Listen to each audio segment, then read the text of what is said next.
ئێستا ئەکتەری باشمان هەیە مامۆستا؟ ها؟ ئەکتەری باشمان هەیە؟ ئەکتەری باشمان هەیە بەرام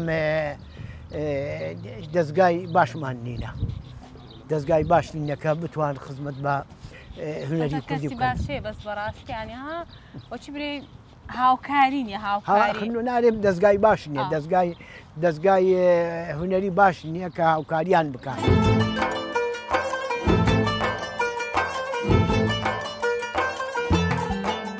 های زەمانە چەند کەونی چەندت لێ هاتنە فەوتانێ بە نوێژێنی وڕانێ براونەکە سەر یا ڕبی هەر ببینێ لە ئەو قسە خۆشانە مامۆستا لۆمان بکەیت.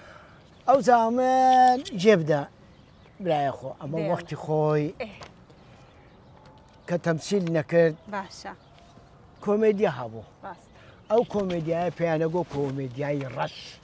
ئەو کۆمێدیایان ڕەخ نەبوو ڕەخنەسازی بوو یعنی قەشمەریات نەبوو ئەوەی نەبوو مەسەلەن کە ئەتوو کۆمێدیای ئەەکەی قدیلانۆکێ جەماوەری بکەی ئەوە نەبوو نا ئەمە کۆمێدیانەکرد بە ئوسول بە ئەوە ئێستاوە نییە ئێستا کۆمێدیا بوویتە تەهریج و نازانم آخر کۆمێدیا ئیوەی نییە یعنی ئێستا شتێکی کۆمێدی درامایەکی کۆمێدی لە ناو عائیلەکی ببینن ئەرێ وەڵڵا ئێوەی ئێستا دەکرێتن کۆمیدیان نییە ناوەڵڵا کۆمێدیان نییە ناوەڵڵاهی